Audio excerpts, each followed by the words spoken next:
Back to news. ఎన్నికల ప్రచారంలో చెప్పిన హామీలను ఏడాదిలోనే చేసి చూపించారని ఖానాపూర్ ఎమ్మెల్యే వెడ్మా బొజ్జు పటేల్ చెప్పారు. 24 గంటలు ప్రజలకు అందుబాటులో ఉండి నియోజకవర్గ అభివృద్ధికి కృషి చేస్తున్నా అన్నారు ఆయన. తాగునీటి మౌలిక సౌకర్యాల సమస్యలను పరిష్కరించామన్నారు.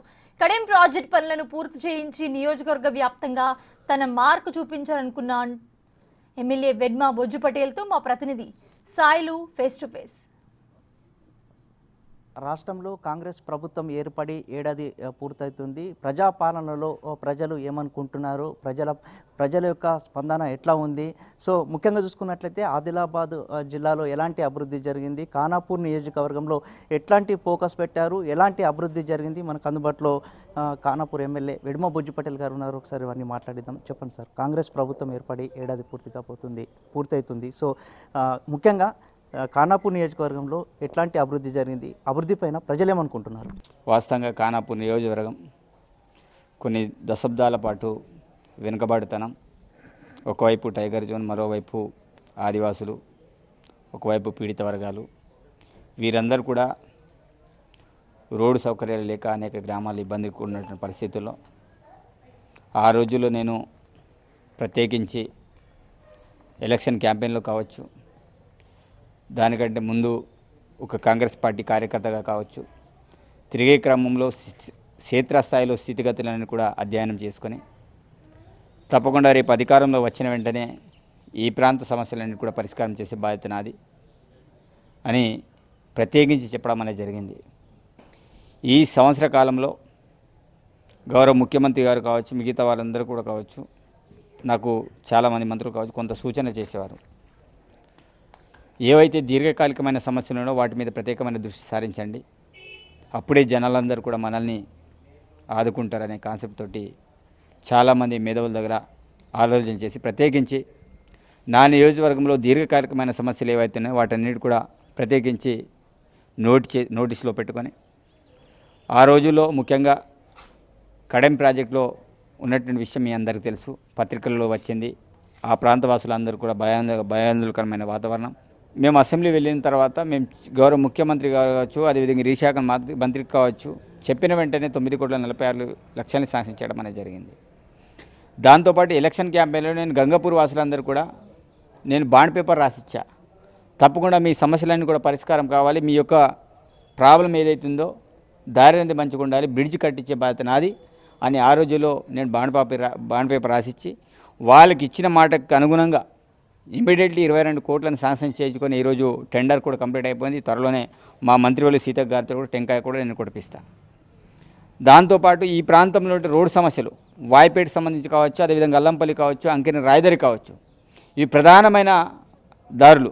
వీటిలో కూడా నేను అనేక సందర్భాలు అసెంబ్లీలో ప్రస్తావించడం అనేది జరిగింది. దాంతోపాటు తాత్కాలిక రోడ్ల కోసం మొన్న డిఎఫ్ఓ గారితో, కలెక్టర్ గారితో మాట్లాడి మామూలుగా గ్రావెల్ రోడ్ కూడా వాళ్ళకు వేయించడం అనేది జరిగింది. అదేవిధంగా మిగతా విషయాల్లో విద్య, వైద్య, వ్యవసాయం ఈ అంశాల మీద ప్రత్యేకమైన దృష్టి సారిస్తున్నాం. ఆ రోజులు 10 సంవత్సరాల కాలంలో ₹1,00,000 కూడా మాఫీ కాలే, కానీ గౌరవ ముఖ్యమంత్రి సంవత్సరం కాకంటే ముందే ఈరోజు 2 లక్షల రుణమాఫీని పూర్తి చేయడం అనేది జరిగింది. అదేవిధంగా రైతులందరికీ కూడా నా ప్రాంతంలో ఒక 4 మండలాలు 5 మండలాలు మ్యాక్సిమంగా 99% ఈరోజు వరికి సంబంధించిన రైతులే ఉన్నారు. వారందరూ కూడా బోనస్తో పాటు 500 బోనస్ కింద డబ్బులు కూడా వరి ధాన్యానికి మేము చెల్లిస్తున్నాం.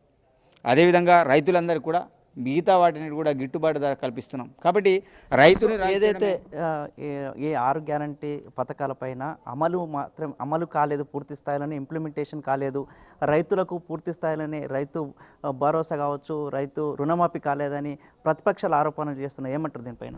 నేను ప్రతిపక్ష నాయకులకు ఒకటే తెలియజేస్తున్నాను, ఆ రోజుల్లో మీరు ఎన్ని అయితే రుణమాఫీ చేశారో మీరు ఒకసారి లెక్కలు చూపెట్టండి. ఈ రోజుల్లో మేము ఎన్ని ఇబ్బందుల్లో ఉన్నప్పటికీ కూడా గౌరవ ముఖ్యమంత్రి ముక్కువని ధైర్యంతో ఈరోజు అందరినీ కూడా ఆర్థిక శాఖ మంత్రితోటి కావచ్చు, మిగతా వాళ్ళందరినీ కూడా మంత్రివర్గాన్ని కూర్చోబెట్టి ఎవరైతే ఏ సమస్యలు అయితే ఉన్నాయో వాటి మీద ప్రత్యేకమైన దృష్టి సారించి చాలామంది ఇష్టం వచ్చినట్టు మాట్లాడుతున్నారు. మీరు లెక్కలు తీసి చూపండి. మొన్న కూడా మేము చాలా స్పష్టంగా చెప్పినాం. మొన్న ఈ నెల 30న, పోయిన నెల 30 నాడు కూడా మరి పెద్ద ఎత్తున సభ ఏర్పాటు చేసుకొని రైతు పండుగ కార్యక్రమం అయిపోయి ఆ రోజు కూడా గౌరవ ముఖ్యమంత్రి మిగతా వాళ్ళందరూ కూడా రుణమాఫీ విషయంలో చాలా స్పష్టంగా చెప్పడం అనేది జరిగింది. మిగతా వాళ్ళందరూ కూడా రుణమాఫీ అవుతుంది, దాంట్లో ఎలాంటి సందేహం లేదు. ప్రతిపక్ష నాయకులు ఏమైనా ఉంటే మీకు దమ్ముంటే మీ ప్రతిపక్ష నాయకుడు కేసీఆర్ గారిని అసెంబ్లీకి రమ్మనండి, అక్కడ లెక్కలతో సహా మా ముఖ్యమంత్రి గారు చూపెట్టడానికి సిద్ధంగా ఉన్నారు. వ్యవసాయ శాఖ మంత్రి రైతులకు సంబంధించిన అంశంలో వాళ్ళు మాట్లాడడానికి సిద్ధంగా ఉన్నారు. మేము కూడా మా ప్రాంతంలో నా నియోజకవర్గంలో ఎంతైతే రుణమాఫీ చేస్తాం మేము కూడా చెప్పడానికి మేము కూడా సిద్ధంగా ఉన్నాం. మీరు అసెంబ్లీకే రారు, అసెంబ్లీకి రాకుండా మీరు ఇష్టం వచ్చినట్టు రోడ్డు మీద రైతులందరినీ కావచ్చు మిగతా వాళ్ళందరికీ రెచ్చగొట్టడానికి రేపు సర్పంచ్ల కోసమో ఎంపీటీసీ కోసమో జడ్పీటీసీ కోసం గెలవడం కోసం ఈరోజు ఏదో రైతులనే ఏదో చేస్తామంటే ఎవరు కూడా చూసుకోవడానికి సిద్ధంగా లేరు. రైతులందరూ కూడా చాలా చైతన్యవంతులయ్యారు.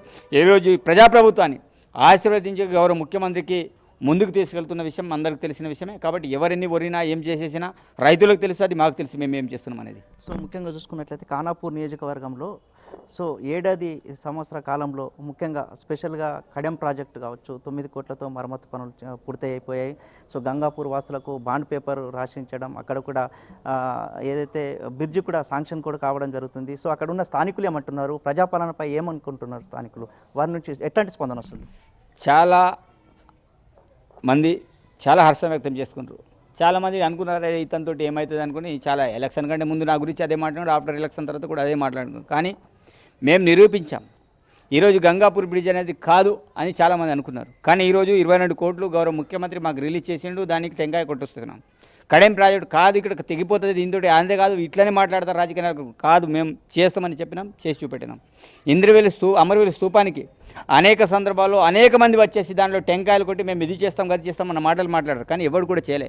కానీ గౌరవ ముఖ్యమంత్రి ఒకవైపు ప్రమాణ స్వీకారం చేస్తున్న, మరోవైపు కలెక్టర్కి అక్కడ పంపించి ఇమీడియట్లీ దానికి సంబంధించిన కోటి రూపాయలని రిలీజ్ చేయడం అనేది పనులన్నీ కూడా నడుస్తున్నాయి.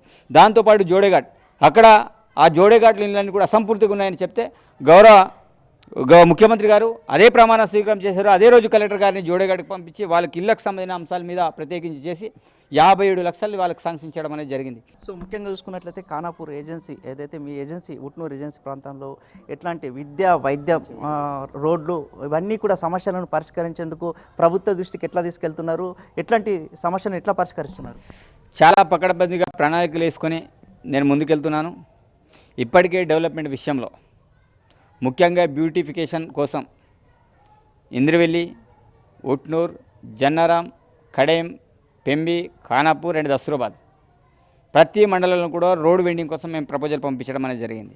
అవి కూడా ప్రాసెస్లో ఉన్నాయి, ఫైనాన్స్లో ఉన్నది, ఇమీడియట్లీ అది కూడా శాంక్షన్ అయిపోతుంది. దాంతోపాటు మిగతా అంశాలు ఏవైతే ఉన్నాయో వాటి మీద ప్రత్యేకమైన దృష్టి సారిస్తున్నాం. కిస్లాపూర్ కూడా కోటి రూపాయలు మేము శాంక్షన్ చేసి దానికోసం అది కూడా చేసేస్తున్నాం. అదేవిధంగా మిగతా అంశాలు ఇంకా వ్యవసాయ సంబంధించిన అంశాల విషయంలో కూడా మా ప్రాంతంలో ఇక్కడ ఇరిగేషన్ బాగు చేస్తే బాగుంటుంది, అవి కూడా ఆల్రెడీ డీలతోటి మీటింగ్ పెట్టడం అనేది జరిగింది. అదేవిధంగా ఎడ్యుకేషన్ విషయంలో ఇంటిగ్రేటెడ్ స్కూల్ని మరి ఆల్రెడీ ల్యాండ్ కంప్లీట్ అయిపోయింది, సర్వేలు అయిపోయింది, అన్నీ అయిపోయినాయి. త్వరలోనే దానికి నెక్స్ట్ ఫేజ్లో మనకు కూడా ఉట్నూరులో కూడా ఇది అయిపోతుంది. నా లక్ష్యం ఒకటే, ఈ ప్రాంతంలో విద్య, వైద్య, వ్యవసాయ పరంగా డెవలప్మెంట్ చేయడమే. హాస్పిటల్ కూడా అవి సరిపోవంటే 8 కోట్లు శాంక్షన్ చేయడం అనేది జరిగింది. త్వరలోనే అది కూడా టెంకాయ కొట్టి దాన్ని కూడా మళ్ళీ పైన సెకండ్ ఫ్లోర్ నుంచి కూడా మళ్ళీ బిల్డింగ్లు కట్టడానికి కూడా మేము శాంక్షన్ ఇచ్చిన 8 కోట్లు. అదేవిధంగా నేను వచ్చిన వెంటనే ఈ ప్రాంతంలో టీ హబ్బే పెండింగ్లో ఉండే, ఈరోజు టీ హబ్ని రికగ్నైజ్ చేయడం వల్ల చాలా రకాలుగా మరి పరీక్షలు చేయడానికి ఆస్కారం దొరికింది. ప్రత్యేకించి ఇట్లా స్పెసిఫిక్గా వైద్యం విషయంలో అది చేసిన, ఎడ్యుకేషన్ ఇంటిగ్రేటెడ్ స్కూల్ని తీసుకొచ్చిన, అది కూడా మనం ఆల్రెడీ టెంకాయ కొట్టేది నెక్స్ట్ శాంక్షన్ అయిపోతుంది. మనం ఆల్రెడీ ప్రపోజల్స్ అంతా కూడా పంపించినాం. వ్యవసాయ పరంగా కొన్ని చోట్ల లిఫ్ట్ ఇరిగేషన్ అవసరం ఉంది. ఏదైతే జన్నరం కావచ్చు, కడెం కావచ్చు, అదేవిధంగా కడెం లక్ష్మీపూర్ కావచ్చు, కొన్ని ఏరియాలో లిఫ్ట్ పెట్టాలని మేము ప్రపోజల్ తయారు చేయడం అనేది జరిగింది. కొన్ని లక్ష్మీపూర్ అయితే ఆల్రెడీ లాస్ట్ ఫైనల్ స్టేజ్లో ఉంది. త్వరలోనే అది లక్ష్మీపూర్ వ్యవసాయం సంబంధించి అది లిఫ్ట్ ఇరిగేషన్ కూడా కాబోతుంది. కాబట్టి మేము ముఖ్యంగా ఏజెన్సీ ప్రాంతమైన అంబులెన్స్ వెళ్ళలేని పరిస్థితి ఉన్నది, రోడ్లు మరింత అధ్వానంగా ఉన్నాయి. సో రోడ్ల కోసం మనం చూసాం, బిగ్ టీవీ ఆధ్వర్యంలో మెడికల్ క్యాంప్ పెట్టాం. వాగులు వంకలు దాటుకుంటూ ట్రాక్టర్ మీద వెళ్ళి అక్కడ వెళ్ళేటువంటి పరిస్థితి ఉన్నది. సో అట్లాంటి గ్రామాలకు ప్రభుత్వ దృష్టికి ఎట్లా తీసుకెళ్తారు, అక్కడ ఎట్లాంటి సమస్యను పరిష్కరిస్తారు అక్కడ రోడ్లకు సంబంధించి?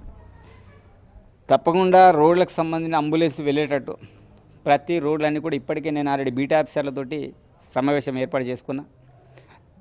దాంతోపాటు నేను వైల్డ్ లైఫ్లో దాంట్లో కూడా నాకు కూడా మెంబర్గా పెట్టడం అనేది జరిగింది. రోడ్డు విషయంలో తప్పకుండా ROFR యాక్ట్లో చాలా స్పష్టంగా ఉంది. ఎప్పుడైతే ఎంజాయ్మెంట్ మనం సర్టిఫికేట్ ఇస్తామో వాళ్ళందరూ కూడా తాగునీరు కావచ్చు, వ్యవసాయ నీరు కావచ్చు, 3 ఫేజ్ కరెంట్ లైన్ కావచ్చు, అంగన్వాడీ కావచ్చు, బడి కావచ్చు, గుడి కావచ్చు కట్టడానికి వెసులుబాటు ROFR యాక్ట్లు ఉంది. ఎంజాయ్మెంట్ సర్టిఫికేట్ ఇచ్చినప్పుడు అటవీ శాఖ అధికారులు అడ్డుకోవడానికి లేదు, వెళ్ళడానికి దారి చేయాల్సిందే, వాళ్ళకు ఉండడానికి గూడు కట్టనియాల్సిందే. కాబట్టి ఆ అంశంలో నేను మొన్న వంకతుమ్మ విలేజ్కి వెళ్ళడం అనేది జరిగింది. దానికంటే ముందు నేను కన్నాపూర్ వెళ్ళడం అనేది జరిగింది. దానికంటే ముందు ఇటు మన లోపల బాబాపూర్ వెళ్ళడం అనేది జరిగింది, ముసల్పాలు వెళ్ళడం అనేది. అంటే నేను చాలా గ్రామాలు తిరిగిన.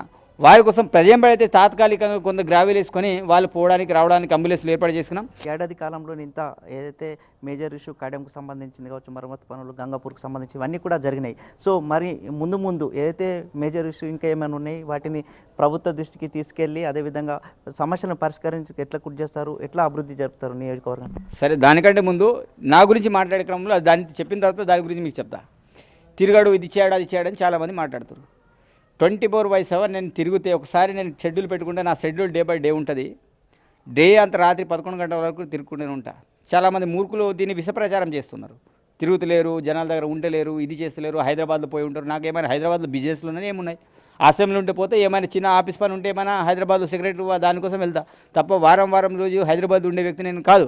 కాబట్టి నేనేమంటున్నా, ఇదంతా ఏదైతే విషప్రచారం చేస్తున్నారో విషప్రచారం చేసే మూర్ఖులారా మీరు ఆలోచన చేయండి. వీలైతే క్షేత్రస్థాయి చూడండి.